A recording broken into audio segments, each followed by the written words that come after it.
जमीन और आसमान के बनाने वाले जिंदा महान आसमानी परमेश्वर प्रभु, हम आपके पावन चरणों में आते हैं और धन्यवाद देते हैं कि ये सुंदर घड़ी, अवसर, समय और प्रभु अनुग्रह हमें प्राप्त हुआ। आपकी दया के लिए हम धन्यवाद देते हैं। हमने प्रभु जी नया दिन देखा और हम आपकी महिमा के लिए आज प्रभु जी आपकी उपस्थिति में पाए जाते हैं। हम इस बात के लिए आपको हृदय की गहराई से धन्यवाद देते हैं।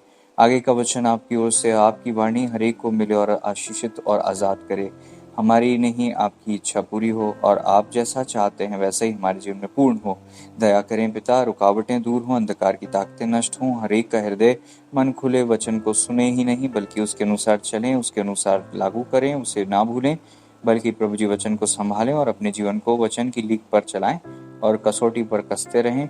और प्रभु जी वचन के आईने में मेरे प्रभु अपने आप को और अपने जीवन परिवार को देख कर जीवन जी सकें। प्रभु यीशु मसीह जी के नाम में आपकी इच्छा पूरी करते हुए धन्यवाद के साथ इस दुआ को मांगते हैं, आमीन। प्रभु जी की योजना हमारे जीवन में पूरी हो, प्रभु जी का नाम महिमा और आदर पाए। धन्यवाद देता हूँ इस अवसर घड़ी के लिए जो प्रभु जी ने हमें दिया है। प्रभु जी की महिमा हो, तारीफ हो, बड़ाई हो, प्रशंसा हो। मैं विश्वास करता हूँ वचन के द्वारा आप आशीषित होने जा रहे हैं। प्रभु जी का वचन कहता है, भजन संहिता 35वां अध्याय का 17वां पद कहता है, हे प्रभु तू कब तक देखता रहेगा इस विपत्ति से जिसमें उन्होंने मुझे डाला है, मुझको छुड़ा, जवान सिंहों से मेरे प्राण को बचा ले।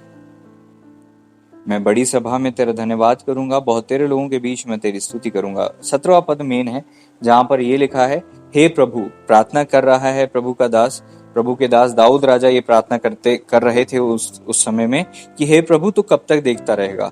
अर्थात वो आशा लगाए थे परमेश्वर प्रभु जी से कि मैं तकलीफ में हूँ, परिस्थितियां मेरे जीवन में बहुत विपरीत हैं, शत्रुओं ने मुझे घेरा है, मैं परेशान हूँ और मेरी उम्मीद है कि आप मेरी सहायता करेंगे। मैं बहुत समय से उम्मीद लगाए बैठा था कि आप मेरी सहायता करेंगे, लेकिन मेरी सोच के अनुसार जब काम नहीं हुआ, है ना, जब दाऊद राजा की सोच के अनुसार काम नहीं हुआ तब उन्होंने कहा कि हम कंप्लेंट कब करते हैं, जब हमें लगता है कि यार आज हो जाना चाहिए और आज नहीं होता तो हम कहते हैं कि कब होगा। तो हे प्रभु आप मेरी सहायता कब करेंगे, है ना।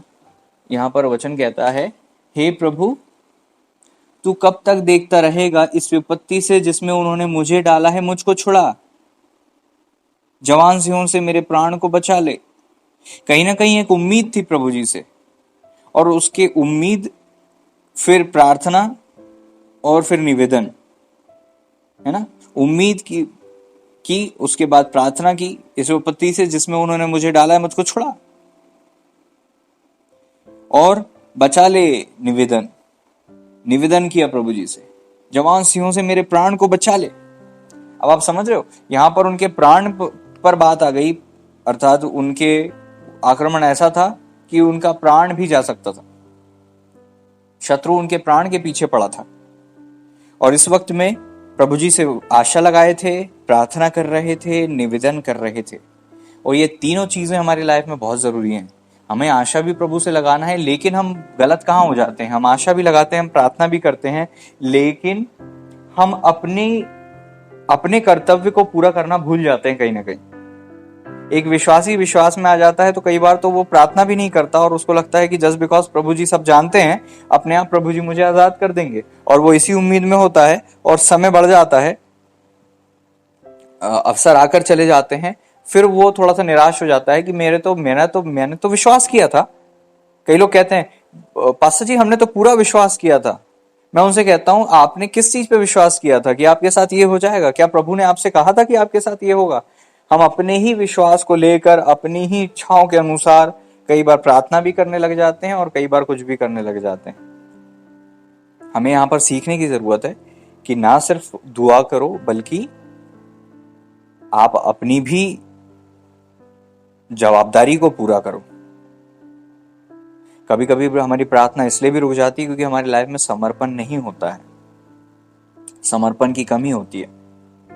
एक तरफ हम प्रभु से मांग रहे हैं कि प्रभु आप हमारी सहायता करें, दूसरी तरफ हम सांसारिक चीजों में लुप्त हैं, है ना।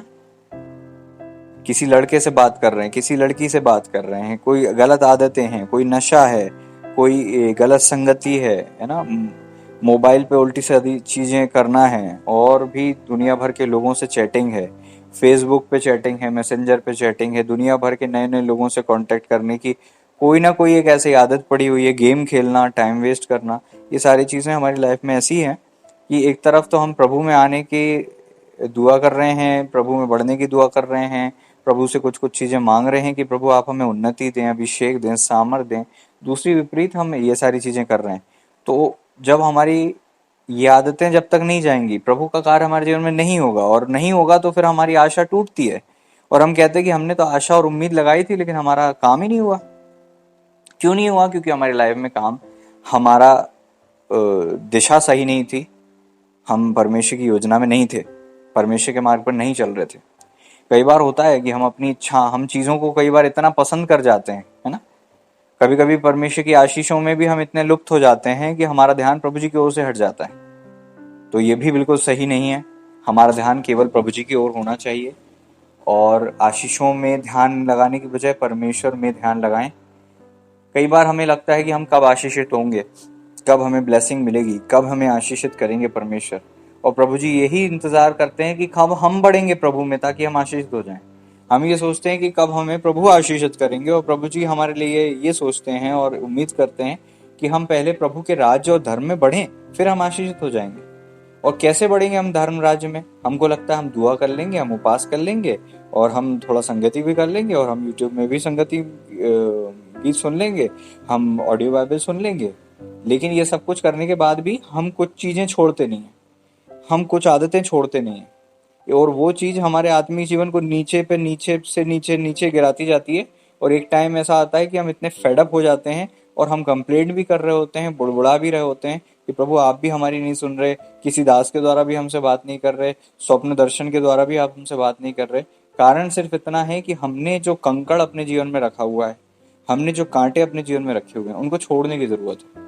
उस लड़के से बात करना छोड़ दें, अगर उस लड़की से बात करना छोड़ दें, उस आदत को छोड़ दें, उन चीज़ों को छोड़ दें, उन बुराइयों को छोड़ दें, अपने आप हमें प्रभु क्षमा करेंगे। अजीब सी शांति जो हमने खो दी है वो आ जाएगी। वचन कहता है मुझे अपने खोए हुए उद्धार का हर्ष मुझे फिर से दे।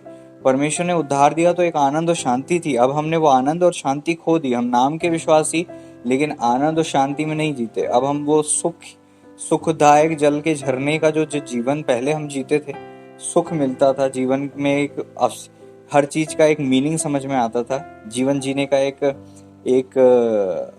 एक सुख था, आनंद था, अब वो हमने खो दिया। अब हम मसीह में तो हैं, दुआएं भी हमारी प्रभु जी सुनते हैं, लेकिन जो आनंद था हमने खो दिया। उसका कारण क्या था? कि हमने अपने जीवन में कुछ ऐसी चीजों को अनुमति दे दी जो परमेश्वर की ओर से नहीं थी, और उनमें हम लग गए, और हम चाह रहे थे कि प्रभु हमें ऐसे ही आशीषित करें, है ना। कुछ लोग चाह रहे थे प्रभु हमारी इससे ही शादी हो, कुछ लोग चाह रहे थे प्रभु हमें यही जॉब करना है, कुछ लोग चाह रहे थे हमें यही बिजनेस करना है, कुछ लोग चाह रहे थे हमें यही करना है, वही करना है। और कई बार हमने दुआ भी करी और अगुवाई भी मांगी, लेकिन हमें नहीं मिली, क्योंकि जब हमारा दिल किसी चीज से लग जाता है तो फिर उस विषय में हमें अगुवाई भी कई बार नहीं मिल पाती है। इसलिए हमारे जीवन में अगर आज से हमें नया अस्तित्व चाहिए, नयापन चाहिए, नए तरीके से हम बनना चाहते हैं, नए होकर वापस से हम संगति में आना चाहते हैं, हम पुराने अस्तित्व से हम परेशान हो गए हैं, तो आज हमें फिर से समर्पण करने की जरूरत है। एक एक चीज को याद करो और बोल बोल कर छोड़ दो कि प्रभु मैं ये चीज छोड़ता हूँ, प्रभु मैं ये चीज छोड़ती हूँ, प्रभु मैं आदत छोड़ता हूँ, प्रभु मैं संगति छोड़ता हूँ। ब्लॉक कर दो, डिलीट करो, कट ऑफ हो जाओ। जब आप किसी भी चीज को जो आपको परेशान कर रही है उसको छोड़ दोगे तो आप प्रभु के आनंद को प्राप्त करोगे। कोई सी भी ऐसी चीज जो आपको जरूरत से ज्यादा बजनी लगने लगे, परमेश्वर की ओर से कैसे होगी? वचन साफ कहता है ना कि मेरा जुआ हल्का है, मेरा बोझ बड़ा हल्का है, भारी नहीं है। कभी कभी हो सकता है कि चीजें हमारी लाइफ में सही थी, लेकिन हमने उसे इतना ज्यादा टाइम दे दिया, इतना ज्यादा इमोशंस दे दिए, इतना ज्यादा इन्वॉल्व हो गए कि अब जो चीज हमारे लिए पहले ठीक चल रही थी, आज वो हमारे लिए बोझ और बर्डन बन गई है, क्योंकि हमने उसे अपने प्राण में जगह दे दी, अपने जीवन में अधिक समय दे दिया। परमेश्वर का जो है अगर हम किसी और को दे देते हैं तो वो हमारी लाइफ में बर्डन बन जाता है, और वही चीज हमारे लिए रुकावट बन जाती है। इसहाक को छोड़ने की बात प्रभु ने इसीलिए की। आशीष तो परमेश्वर की ओर से थी, लेकिन उस पर दिल लग जाना अब्राहम के लिए फंदा था। प्रॉब्लम इसहाक नहीं थे, प्रॉब्लम अब्राहम जी का इसहाक के प्रति भावनाएं थी, और वो हटाने के लिए परमेश्वर ने कहा कि तू इसे बलिदान कर दे। इसका मतलब ये नहीं कि प्रभु जी परमानेंटली किसी चीज को हमारी लाइफ से अलग कर देंगे, लेकिन वो हमारे दिल में जितनी कुंडली मार के बैठी है चीजें, उनकी कुंडली को प्रभु जी छुड़ाना चाहते हैं कि उनकी बस उतना ही प्रभाव हो जितना प्रभु जी चाहते हैं हमारी लाइफ में हो। तो इसके लिए हमें अपने जीवन को समर्पित करने की जरूरत है। सारी चीजों को बोल दो। अब ये कुछ लोग अटक जाते हैं, ये चीज प्रभु जी ने तो दी थी, ये लड़का प्रभु जी ने तो बताया था, ये लड़की प्रभु जी ने तो बताई थी, अब हम क्या बात नहीं करें, अब हम क्या उस बिजनेस को नहीं करें, अब हम क्या जॉब नहीं करें, अब ये प्रभु ने ही तो मोबाइल दिया था, अब ये प्रभु ने ही तो आशीष दी थी, प्रभु जी ने तो हमें कहा था कि हमको BCA करना है, हमें MCA करना है, हमें MBA करना है, हमें B.Ed करना है, हमें ग्रेजुएशन करना है, हमें आगे की चीजें करना है, प्रभु जी ने तो हमें दिया था। लेकिन आज जब हम इस चीज को जी जान से कर रहे हैं तो अब वो ही नहीं हो रहा है। कारण क्या है? हमें व्यर्थ उस चीज में बहुत समय लगाने की जरूरत नहीं है। प्रभु जी ने हमें कुछ करने को कहा है तो आसानी से हो जाएगा वो। परमेश्वर की योजना अगर किसी के कार्य में हमें है कि हम करें, शादी करें, काम करें, बिजनेस करें, जॉब करें, पढ़ाई करें, मेहनत करें, किसी भी चीज में कुछ भी करें, वहां पर परमेश्वर नहीं चाहते कि हम जरूरत से ज्यादा अपना प्राण दे दें, प्राण लगा दें, मन लगा दें, ध्यान लगा दें, जीवन लगा दें। एक संतान हुई, हमने पूरा जीवन उसी को लगा दिया, तो वो ही हमारे लिए फंदा है। इसलिए कंफ्यूज हो जाते हैं लोग कि ये काम प्रभु जी ने बोला था और अब आज यही काम मेरे को प्रॉब्लम कर रहा है, तो मैं छोड़ूंगा तो नहीं क्योंकि प्रभु की ओर से है। मेरे प्रियो, आपको उसे छोड़ने की जरूरत है। वो जाएगा नहीं आपकी लाइफ से, लेकिन आपको अपने अंदर अंदरूनी मन और अस्तित्व में उसे छोड़ देने की जरूरत है। प्रभु जी ने कहा था कि तू उसे मार दे, लेकिन क्या प्रभु जी ने मारने दिया? नहीं। प्रभु जी चाहते थे कि वो अब्राहम के अंदर मर जाएं, अब्राहम उसके प्राण बंधन से टूट जाएं। अब्राहम ने जो उसे प्राण में अपना बसा लिया है, उस चीज से अब्राहम निकल जाए, क्योंकि प्रभु जी चाहते हैं कि हमारे प्राण में प्रभु जी के अलावा कोई भी 100% ना हो कभी।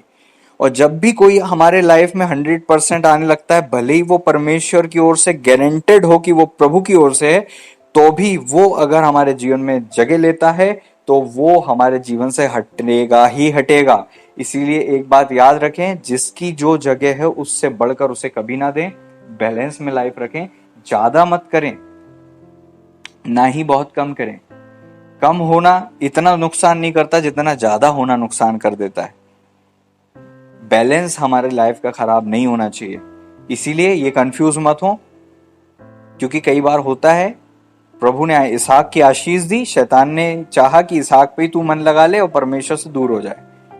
तो इसीलिए क्योंकि अब वो ब्लेसिंग हमारे लिए रुकावट बन गई है, अब हमें उससे अलग होना पड़ेगा। अलग होने का मतलब ये नहीं है कि उससे जीवन भर के लिए कट जाएंगे हम, लेकिन उससे डिस्कनेक्ट हो जाएं थोड़ा सा, उसे दिल से निकालें थोड़ा सा, उससे ध्यान हटाएं थोड़ा सा, उससे मन हटा लें थोड़ा सा। जब ऐसा हम करेंगे, हमारा ध्यान प्रभु की ओर होगा, और जब ऐसी अवस्था आ जाएगी कि हमें लगे कि अब हमें फर्क नहीं पड़ता ये हमारी लाइफ में रहे न रहे, तो वो हमारी लाइफ में बना रहेगा, तो वो हमारे लिए रुकावट नहीं रहेगा, तो वो इंसान हमारे लिए फंदा नहीं बनेगा। नहीं तो उसी इसहाक को शत्रु इस्तेमाल करके हमारे प्राण का अहेर करना चाहता है। इसीलिए उन लोगों से हम दूर होते हैं। तो कभी कभी ऐसे लोग जो हमसे दूर हो रहे हो या हमें जिनसे दूर होना हो, आपस में इतना अंडरस्टैंडिंग रखें कि आपको छोड़ दो और प्रभु पर ट्रस्ट करो, सब कुछ अच्छा हो जाएगा। वचन कहता है अपनी रोटी जल पर डाल दे, बहुत दिनों के बाद तू उसे वापस पाएगा। आज तुझे वो रोटी की जरूरत नहीं, उसे आज जल पर डाल दे, आने वाले दिन में वो वापस आ जाएगा तेरे पास। Praise Lord. इसीलिए हमें अपने प्राण को इस प्रकार से बचाने की जरूरत है। ये आशा तो कर रहे हैं कि हे प्रभु आप कब तक देखते रहेंगे, आप हमारी कब सहायता करेंगे, मैं कब से अगुवाई मांग रही हूँ, कब से मुझे आप बताइए प्रभु, मैं तो कितनी दुआ कर रही हूँ, मेरे से नहीं तो आप किसी दास के द्वारा मुझसे बात कर लीजिए, लेकिन मेरी अगुवाई कीजिए। प्रभु जी चाहते हैं कि हम इसे छोड़ दें कुछ टाइम के लिए, पूरी तरह से डिस्कनेक्ट हो जाएं, इससे अपने प्राण से निकाल दें। ये सांप जो हमारे अंदर घुस गया है इस चीज के कारण से, इस कारण, इस जॉब से, इस कैरियर से, इस शख्स के कारण से, या किसी भी बिजनेस के कारण से, तो वो उस चीज को हमें निकाल देने की जरूरत है ताकि हम आजाद हो जाएं। प्रभु ने आपको कोई चीज इसलिए नहीं दी कि वो चीज आपको दबा दे और आपके आत्मिक जीवन और शांति को चुरा ले। ऐसी कोई भी चीज जो शांति को चुराने लग जाए, इसका मतलब ये है कहीं हमने गलती कर दी, कहीं हमने उसे अति कर दी, कहीं हमने 3 घंटे की तो दुआ नहीं करते हम और 6 घंटे उस चीज में हम लगा देते हैं, तो हमने बैलेंस खराब कर दिया। हमारा पूरा दिल, दिमाग और ध्यान केवल उसी जगह लग गया और हम चाह रहे थे कि हम फलानी तरीके से सफल हो जाएं। वचन क्या कहता है? पहले उसके राज्य, उसके धर्म की खोज करो, तब वे सब दोस्तों तुम्हें मिल जाएंगी। संसारिक लोग जिन चीजों के लिए परिश्रम करते, तुमको नहीं करना उनके, तुम्हें उनकी कॉपी नहीं करना। संसारिक लोग बहुत मेहनत कर करके कमाते हैं, तुम्हें ऐसी मेहनत करने में नहीं लग जाना है। ये नासमझी है, ये बिल्कुल नासमझी है कि हम संसारिक रीति से, संसार के लोगों से सीखकर परमेश्वर के पीछे चलने की कोशिश करें, बिजनेस करें, जॉब करें, पढ़ाई करें। अगर लोग 6 घंटे पढ़ रहे हैं तो आपको जरूरत नहीं है कि आप 6 घंटे पढ़ो। मैं नहीं कह रहा हूं कि पढ़ाई कम करो, 2 मिनट पढ़ो, मैं ये नहीं प्रचार कर रहा हूं। मैं ये कह रहा हूं कि किसी की कॉपी करके कि वो 8 घंटे पढ़ के वो 60% बना रहा है, तो मुझे भी 8 घंटे पढ़ना पड़ेगा कि मेरे 60 बने। आप 3 घंटे पढ़ेंगे तो आपके 60 बन सकते हैं, आप 1 घंटे पढ़ेंगे तो भी आपके 60 बन सकते हैं, लेकिन बशर्ते जो बाकी 6 घंटे हैं उसमें दिल प्रभु की ओर होना चाहिए, वो समय प्रभु जी को देना चाहिए। ये नहीं कि वो टाइम भी कम कर लिया और पढ़ भी नहीं रहे और टाइम पास, टाइम वेस्ट कर रहे हैं, घूम रहे फिर रहे हैं, भटक रहे हैं। ये कर रहे हो तो डेफिनेटली आपका कुछ नहीं होगा।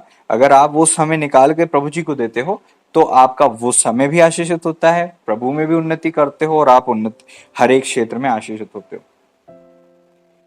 इन दिनों में हमें एक दूसरे के लिए बहुत प्रार्थना करने की जरूरत है। कई बार हम प्रार्थना की कमी से अपने जीवन में आशीषों को खो देते हैं। और समर्पण करें, आज का दिन समर्पण का है। लोगों ने अपने कपड़े उतार के प्रभु के चरणों में डाल दिए और कहते होशन्ना। जब आप अपने कुछ वजन को प्रभु के चरणों में डाल दोगे तब आपको वो आनंद मिलेगा जब आप चिल्ला कर कह सकते हो, पुकार के कह सकते हो होशन्ना। आज आपके मुंह से आराधना क्यों चली गई? क्योंकि आपने वजन अपने ऊपर लाद लिया। जब आप हल्के हो जाओगे, जब आप खाली हो जाओगे, जब आप समर्पित हो जाओगे, जब आप शून्य हो जाओगे, जैसे आपने बपतिस्मा जब लिया था, जैसे आप नए नए प्रभु में जब आए थे, तब आपका जो जीवन था खाली था, शून्य था, आजाद था, आराधना करना आपके लिए आसान था। अब आप वजन में दब गए हो तो वो वजन आपको करने नहीं देता, वो वजन आपको सेवा में आगे आने नहीं देता, प्रार्थना करने नहीं देता है, वो वजन आपको दबा देता है। आप थोड़ी सी प्रार्थना करते हो, थोड़ी देर बाद वो वजन आपको ऐसा दबाता है कि उस वजन से आप दब जाते हो और आपका मन ही नहीं लगता दुआ, प्रार्थना, संगति और उपवास में। इसी कारण से, क्योंकि वो वजन हमारे लिए रुकावट है। आज जैसे लोगों ने, इजरायलियों ने कपड़े उतार कर प्रभु के चरणों में डालकर कहा होशन्ना, जो धन्य है वो जो प्रभु के नाम से आता है। आज हमें भी अपने बोझ और अपने बंधनों को उतार के प्रभु के चरणों में डालना है और आराधना करनी है, आनंद करना है और प्रभु की महिमा करनी है, ताकि हम वो खोई हुई शांति, आनंद, उपस्थिति और वो हर्ष, जो उद्धार का हर्ष हमने खो दिया, हमें वापस से मिल सके। आइए हम प्रार्थना करें।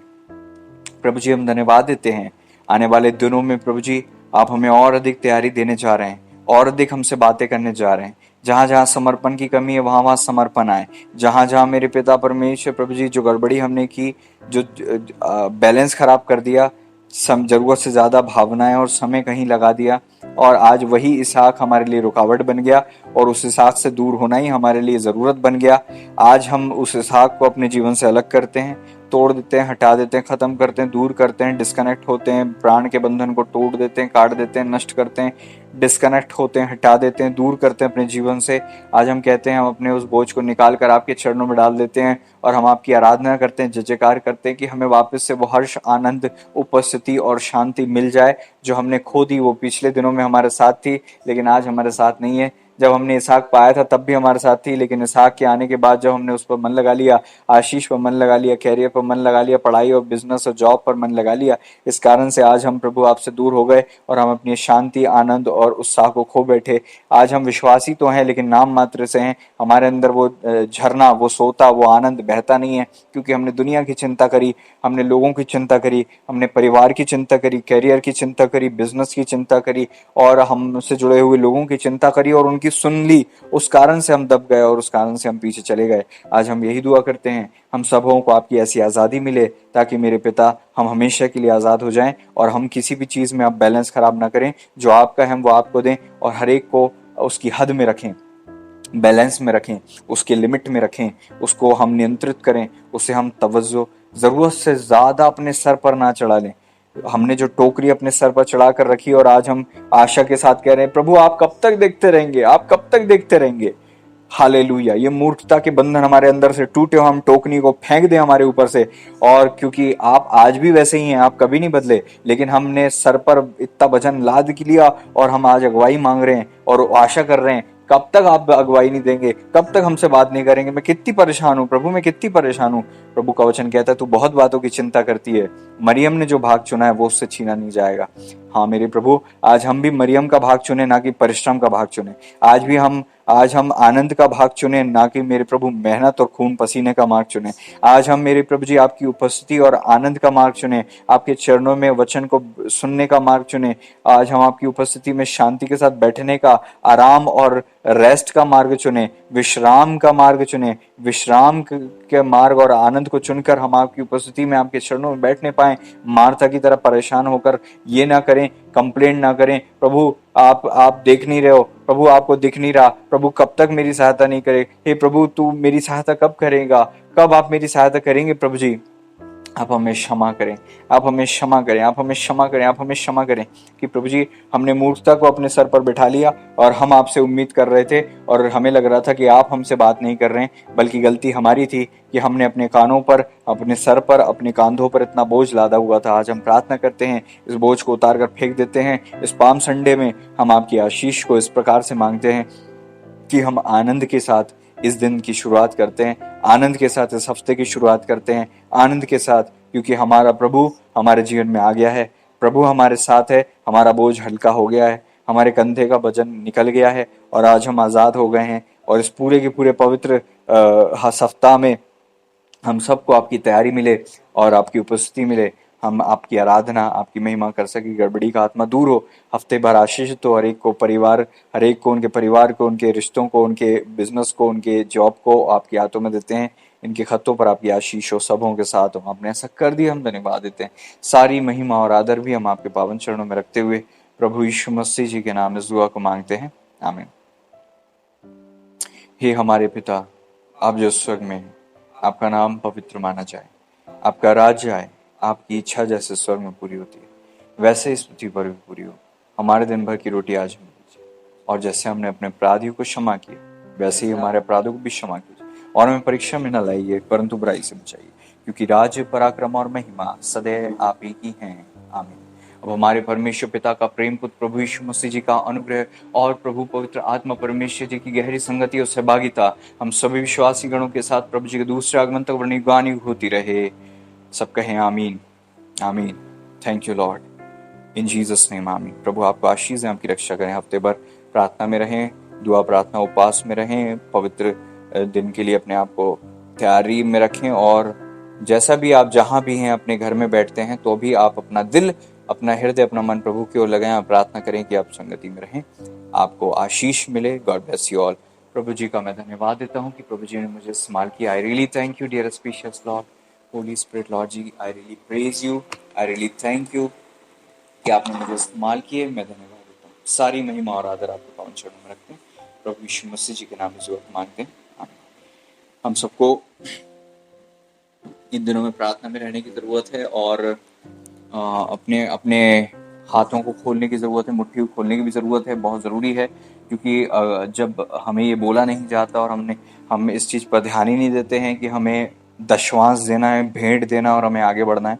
अगर हम ऐसा नहीं करते तो चर्च की ब्लेसिंग रुकती है और हम अपने ऊपर शाप लाते हैं। वचन साफ कहता है, मलाकी को जब हम पढ़ते हैं 3रे अध्याय में, जब हम 11वें पद से 10वें पद से आगे पढ़ते हैं तो वहां पर साफ लिखा हुआ है कि सारे दशवांश भंडार में ले आओ। 6वें पद से लिखा हुआ है, 6वें पद से अगर आप आगे पढ़ेंगे मलाकी 3:6 से आगे तो आपको समझ में आएगा। लेकिन मैं यहाँ पर पढ़ता हूं, क्या मनुष्य परमेश्वर को धोखा दे सकता है? 8वां पद, पर देखो तुम मुझे धोखा देते हो तो अभी पूछते हो कि हमने किस बात में तुझे लूटा है? दशवांश और उठाने की भेंटों में। हम लूटते हैं अगर हम दशवांश नहीं देते। हमने परमेश्वर के कार्य का जो पैसा है, हमने परमेश्वर के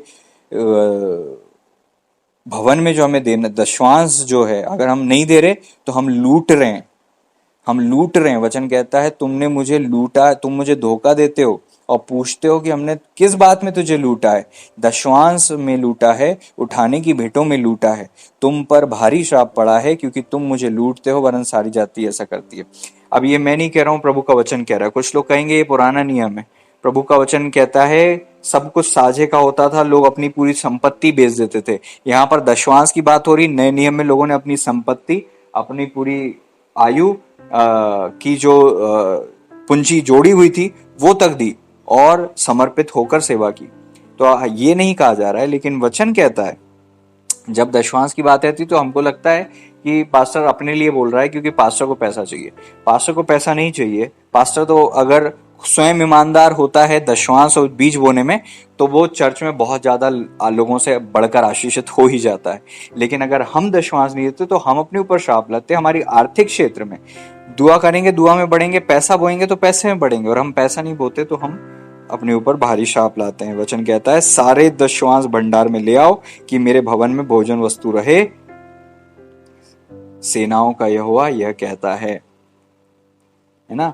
दशवांश भंडार में ले आओ। अभी अगर काफी टाइम से हमें संडे की वो नहीं हो रही, कई लोग के लिए तो मैं प्रभु का धन्यवाद देता हूं जो रेगुलर संडे भी भेंट देते हैं, संडे भी जो दान देते हैं। संडे की जो भेंट होती है दशवांश बीज के अलावा संडे टू संडे उनका संडे वाला जो भेंट आती है वो आज तक आती है, रेगुलर आती है। ये इस पे नहीं डिपेंड करता कि हमारी संगति हो रही कि नहीं हो रही। संगति नहीं हो रही तो क्या हुआ? क्या हम ईमानदार हैं प्रभु जी के प्रति? क्या हम संडे की भेंट देने में ईमानदार हैं? हमें ये भी देखना है।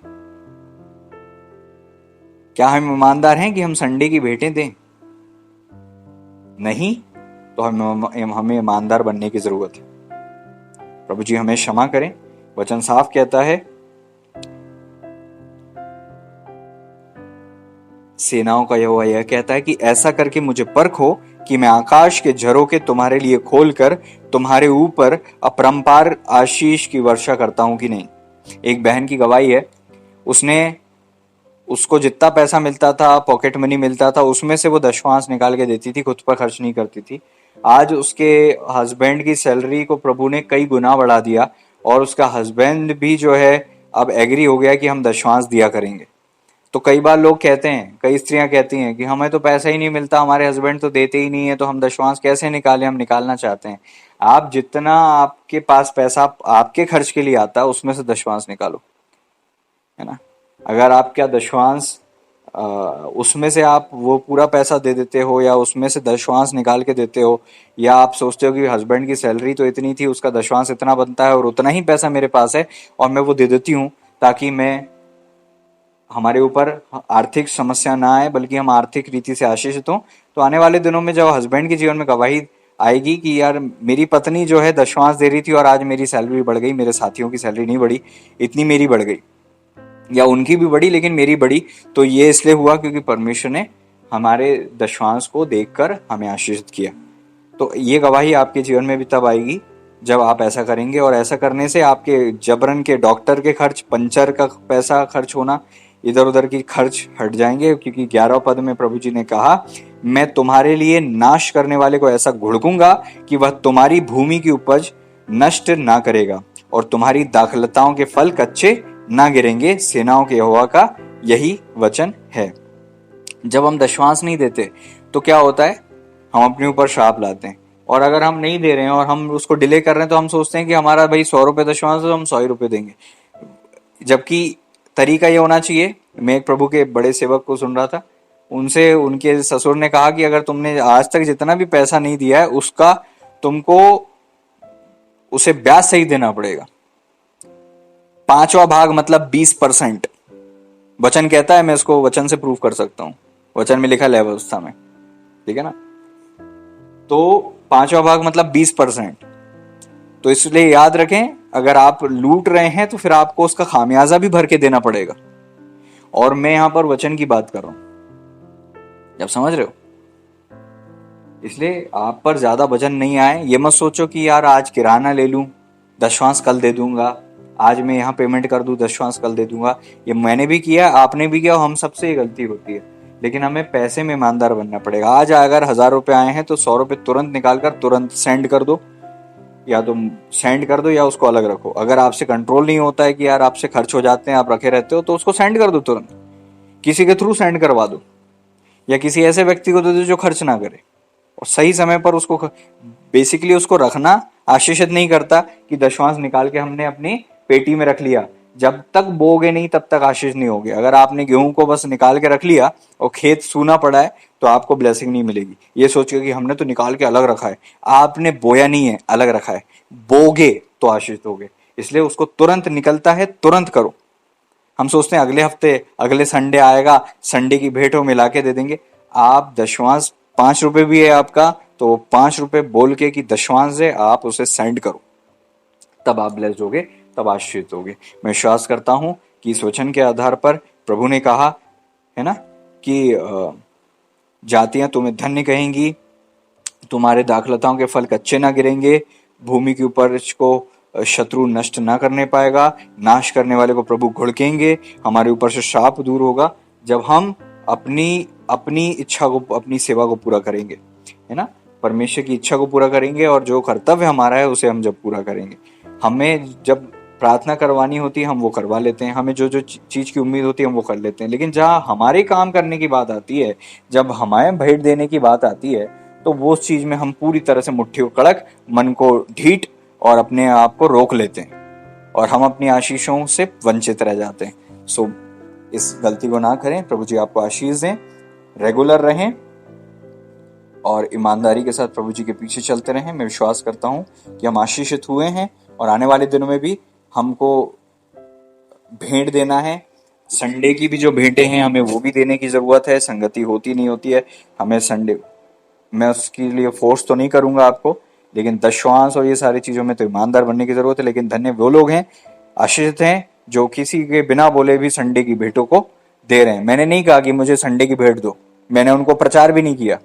ये शायद पहली बार मैं 2 साल में ये प्रचार कर रहा हूँ कि संडे की भेंटें भी हमें वो करना चाहिए, लेकिन ये आपके ऊपर है बेसिकली।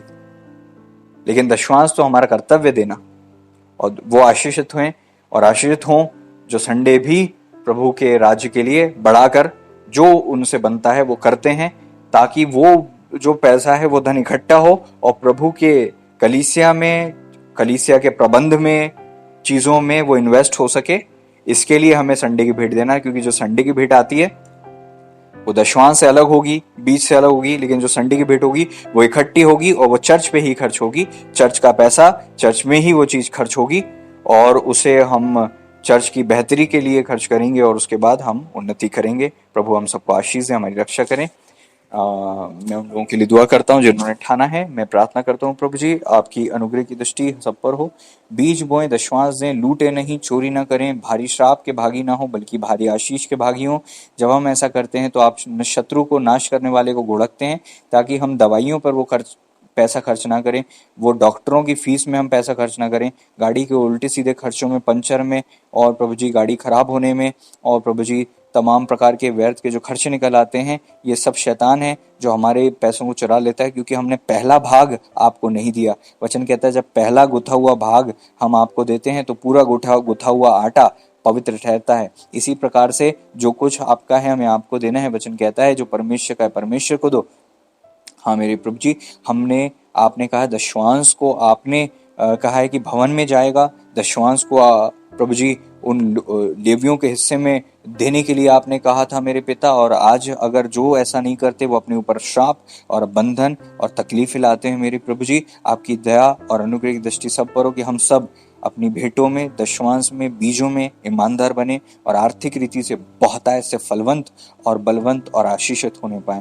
प्रभु यीशु मसीह जी के नाम में धन्यवाद के साथ इस दुआ को मांगते हैं, आमीन। प्रभु जी हमको सुरक्षित रखें, प्रभु के दूत हमारी रक्षा करें। गॉड ब्लेस यू और प्रभु आप सबको आशीष दें, आपकी रक्षा करें। थैंक यू लॉर्ड, आपने मुझे इस्तेमाल किया। इन जीसस नेम, आमीन।